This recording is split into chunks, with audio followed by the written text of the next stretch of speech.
నేను మిమ్మల్ని ఒక ప్రశ్న అడుగుతాను. మీ హైట్ ఎంత? మీలో చాలామంది 170 సెంటీమీటర్ల చుట్టుపక్కల ఉంటుందని చెబుతారు. కానీ ఈ విశ్వంలో ఉన్న అత్యంత చిన్న వస్తువు ముందు మీరే ఒక అతిపెద్ద విశ్వం లాంటి వారని నేను చెబితే నమ్ముతారా? ఈ వస్తువు ఎంత చిన్నదంటే మీకంటే 100 కోట్ల రెట్లు చిన్నదైన ఒక ఆటం కూడా దీని ముందు చాలా పెద్దగా కనిపిస్తుంది. కరెంట్ సైన్స్ అలాగే ఫిజిక్స్ రూల్స్ ప్రకారం ఏ ఆబ్జెక్ట్కి కూడా ఇంతకంటే తక్కువ లెంగ్త్ ఉండదు. మీరు ఎంత అడ్వాన్స్డ్ టెక్నాలజీ వాడినా సరే ఇంతకంటే చిన్న వస్తువును తయారు చేయలేరు.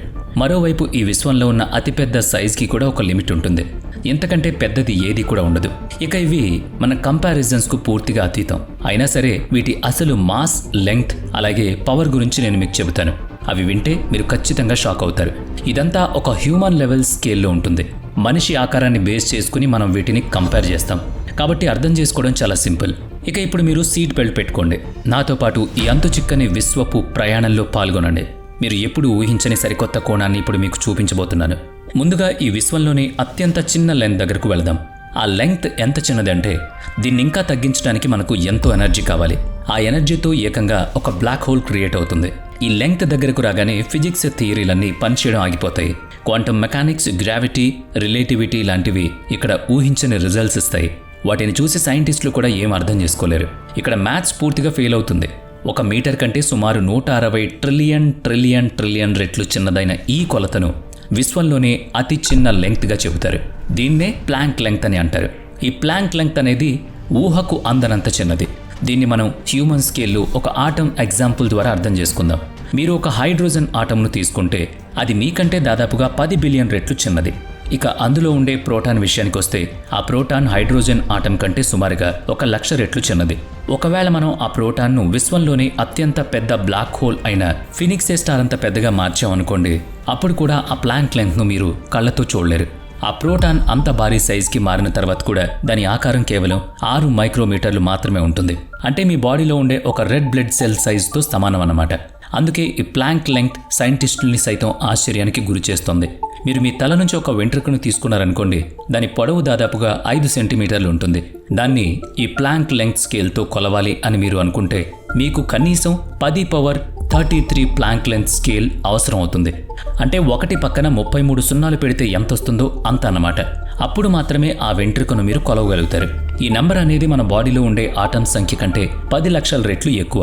ఇది నిజానికి షాకింగ్ విషయం అనిపిస్తుంది కదా. దీన్ని మరో విధంగా కూడా ఆలోచిద్దాం.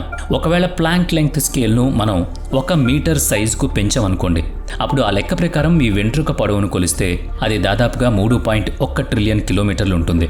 ఈ దూరం భూమి నుంచి ప్లూటో గ్రహానికి 300 సార్లు ప్రయాణించడంతో సమానం. ఇక 170 సెంటీమీటర్లు లేదా 5 అడుగుల 7 అంగుళాలు ఉన్న మీ శరీరాన్ని ఈ ప్లాంక్ లెంగ్త్లో కొలవాలంటే మనకు కనీసం 10⁻35 ప్లాంక్ లెంగ్త్లు కావాలి.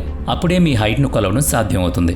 ఒకవేళ ఈ ప్లాంక్ లెంగ్త్ను మీ బాడీలో ఉండే ఆటం సైజుకు పెంచితే అప్పుడు ఈ స్కేల్ పైన మీ హైట్ ఏకంగా 10 లక్షల లైట్ ఇయర్స్ అవుతుంది. ఇది మన మిల్కీవే గెలాక్సీ కంటే 5 రెట్లు ఎక్కువ పెద్దది. సరే, అత్యంత చిన్న లెంగ్త్ గురించి తెలుసుకున్నాం కదా. ఇప్పుడు నేరుగా మాక్సిమం లెంగ్త్ వైపు వెళదాం. అంటే ఇంతకంటే పెద్దది ఏది ఉండదు అనేది అతిపెద్ద సైజ్ అన్నమాట. కరెంట్ ఫిజిక్స్ థియరీలను బట్టి చూస్తే ఈ అబ్జర్వబుల్ యూనివర్స్ సైజ్ అన్నిటికంటే అతిపెద్ద లెంగ్త్ అని చెప్పొచ్చు. ఎందుకంటే ఇక్కడి వరకు మాత్రమే మన సైన్స్ థియరీలు కరెక్ట్గా పనిచేస్తాయి. 93 బిలియన్ లైట్ ఇయర్స్ పరిధిలో విస్తరించి ఉన్న మన అబ్జర్వబుల్ యూనివర్స్ దాదాపుగా 100 ట్రిలియన్ కిలోమీటర్ల వెడల్పు ఉంటుంది. ఇంత భారీ విస్తీర్ణంలో 200 బిలియన్ల గెలాక్సీలు, కోటాను కోట్ల నక్షత్రాలు, గ్రహాలు కలిసున్నాయి. ఇందులో మన భూమి కూడా ఒకటి. కానీ కొందరు సైంటిస్టుల ప్రకారం మన అబ్జర్వబుల్ యూనివర్స్ అనేది దీనికంటే ఎన్నో రెట్లు పెద్దగా ఉండొచ్చు. ఇదంతా బిగ్ బ్యాంగ్ సమయంలో జరిగిన ఆకస్మిక విస్తరణ, అంటే కాస్మిక్ ఇన్ఫ్లేషన్ పైన ఆధారపడి ఉంటుంది.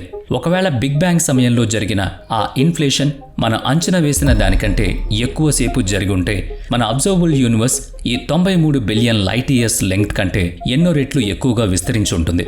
అలా జరిగితే దీని మినిమం డయామీటర్ సుమారుగా 1000 బిలియన్ లైట్ ఇయర్స్ ఉంటుంది. ఇది ప్రస్తుతం మన అబ్జర్వబుల్ యూనివర్స్ లిమిట్ కంటే 10 బిలియన్ రెట్లు ఎక్కువ. అంటే ఒకే లైన్లో 10 బిలియన్ల అబ్జర్వబుల్ యూనివర్స్లను పక్కన పెడితే ఈ కొత్త యూనివర్స్ లెంగ్త్ను మీరు కొలవగలుగుతారు. దీన్ని మళ్ళీ హ్యూమన్ స్కేల్లో అర్థం చేసుకుందాం.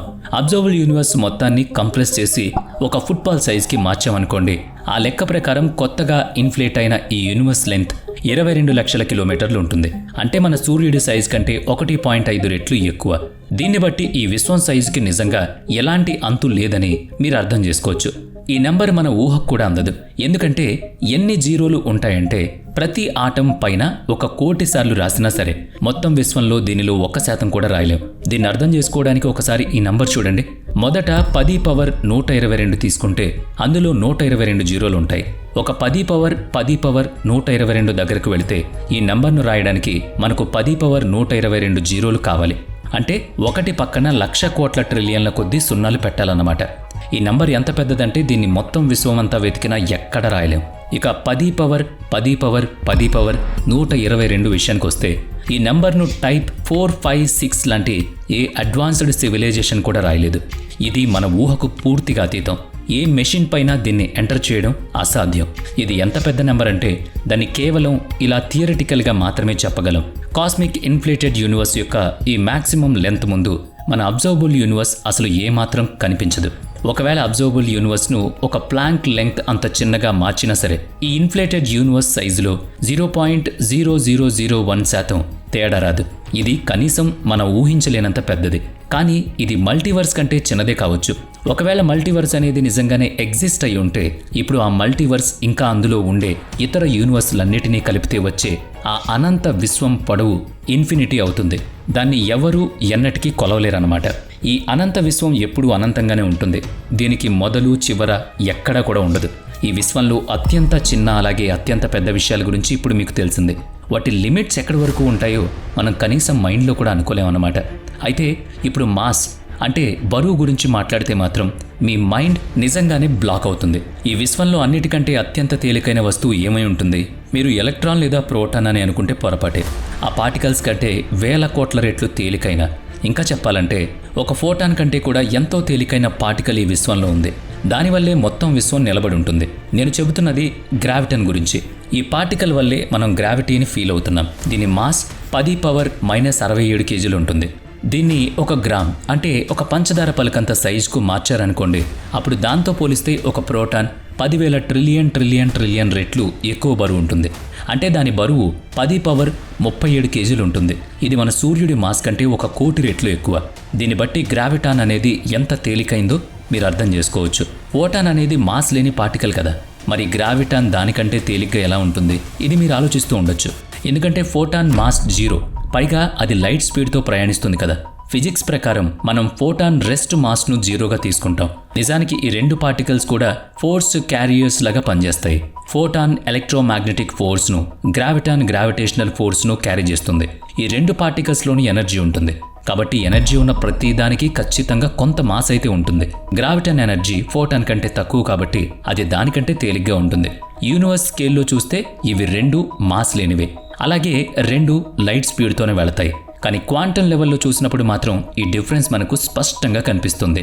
సో కాస్మిక్ స్కేల్లో ఒక న్యూక్లియర్ బాంబ్ లక్షలాది మెగాటన్నుల పవర్ ఉన్నా సరే అది ఒక అగ్గిపుల్ల కంటే తక్కువ. విశ్వంలో దీనికంటే లక్షల కోట్ల రెట్లు భయంకరమైన బాంబులు ఎన్నో ఉంటాయి. అలాగే ఒక బరువు పొడవు విషయానికి వచ్చినా కూడా అత్యంత చిన్నది అత్యంత పొడవైంది అనే దానికి ఒక లిమిట్ అంటూ ఉంటుంది. కాకపోతే దాన్ని కొలవడం మాత్రం దాదాపుగా అసాధ్యం. వీడియో నచ్చితే లైక్ చేయండి, షేర్ చేయండి. ఇప్పటి వరకు మన ఛానల్ని సబ్స్క్రైబ్ చేయనట్లయితే ఇప్పుడే సబ్స్క్రైబ్ చేసుకుని పక్కనే ఉన్న బెల్ ఐకాన్పై క్లిక్ చేయండి. నెక్స్ట్ వీడియోలో మళ్ళీ కలుద్దాం. Thanks for watching.